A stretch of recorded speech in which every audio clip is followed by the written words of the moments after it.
បាទគឺនៅថ្ងៃទី20ខែកក្កដាឆ្នាំ2026គឺស្នងការដ្ឋាននគរបាលរាជធានីភ្នំពេញធ្វើការបង្ហាញមុខជនសង្ស័យដែលមានចំនួនប្រហែលជិត20នាក់បងបាទនៅក្នុងនោះគឺរួមគឺចំនួន2ករណីផ្សេងគ្នាដោយករណីទី1ហ្នឹងគឺករណីប៉ុនប៉ងឃាតកម្មហើយនិងករណីទី2នោះគឺអំពើហិង្សាដោយចេតនាបាទយោងទៅតាម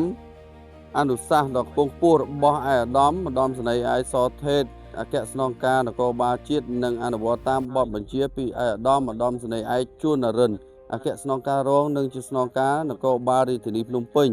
និងដឹកនាំដោយលោកឧត្តមសេនីយ៍ត្រីប៊ុនសច្ចា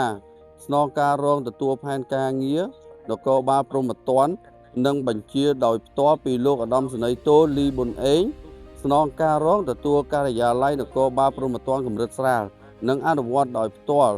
ដោយលោកវីរៈសេនីយ៍ឯកមុំសវននាយការិយាល័យនគរបាលព្រហ្មទណ្ឌកម្រិតស្រាលរាជធានីភ្នំពេញនៅថ្ងៃទី18-19ខែកក្កដាឆ្នាំ2026កម្លាំងការិយាល័យនគរបាលព្រហ្មទណ្ឌកម្រិតស្រាលសហការជាមួយកម្លាំងនៃអធិការដ្ឋាននគរបាលខណ្ឌឫស្សីកែវបានស្រាវជ្រាវឃាត់ខ្លួនជនសង្ស័យចំនួន18នាក់ពាក់ព័ន្ធនឹងបទល្មើស5ករណីដូចខាងក្រោម1ប៉ុនប៉ងឃាតកម្មនិងអំពើលួចមានស្ថានទម្ងន់ទោសដោយសារការប្រព្រឹត្តអំពើហិង្សាយកខ្សែភ្លើងរឹតកបណ្ដាលឲ្យជនរងគ្រោះសន្លប់ឡន់យកម៉ូតូម៉ាក Honda Beat ពណ៌ខៀវស៊េរីឆ្នាំ2025ពាក់ស្លាកលេខខេត្តស្វាយរៀង 1W 2043និងចិញ្ចៀនមាសទម្ងន់ 1G ប្រព្រឹត្តនៅចំណុចបន្ទប់ជួលលេខ7ផ្លូវបេតុងភូមិជ្រៃកោងសង្កាត់ចោមចៅ2ខណ្ឌពោធិ៍សែនជ័យរាជធានីភ្នំពេញកាលពីថ្ងៃទី16ខែកក្កដាឆ្នាំ2026វេលាម៉ោង 11:20 នាទីករណីទី2ហិង្សាដោយចេតនាមានស្ថានទម្ងន់ទោសនិងធ្វើឲ្យខូចខាតដោយចេតនាមានស្ថានទម្ងន់ទោសប្រើកាំបិតប៉ាំងតោដាវកែច្នៃនិងដុំថ្មគប់គ្នាតែមិនត្រូវបណ្ដាលឲ្យត្រូវកន្លែងលក់ដូររបស់ជនរងគ្រោះបែកកញ្ចក់ទូ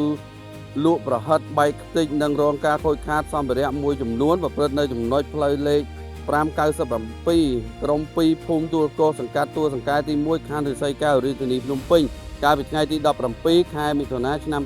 2026វេលាម៉ោង 20:07 នាទីថ្ងៃទី2ខែកក្កដាឆ្នាំ2026វេលាម៉ោង 26 នាទីនិងថ្ងៃទី12កក្កដាឆ្នាំ2026វេលាម៉ោង 2:15 នាទីក្រុមក្មេងទំនើងឈ្មោះតែចិននិងគៀនខុនដូនិងក្រុមក្រោយការ៉ាសាំងបាទឥឡូវនេះគឺខាងសមត្ថកិច្ចហ្នឹងត្រូវបាននាំខ្លួនជនសង្ស័យទាំង2ករណីនេះយកទៅកសាងសំណុំរឿងបញ្ជូនទៅតុលាការចាត់ការតាមនីតិវិធីច្បាប់ផងដែរខ្ញុំបាទនឹងក្រុមការងារសូមអរគុណនិងសូមគោរពលា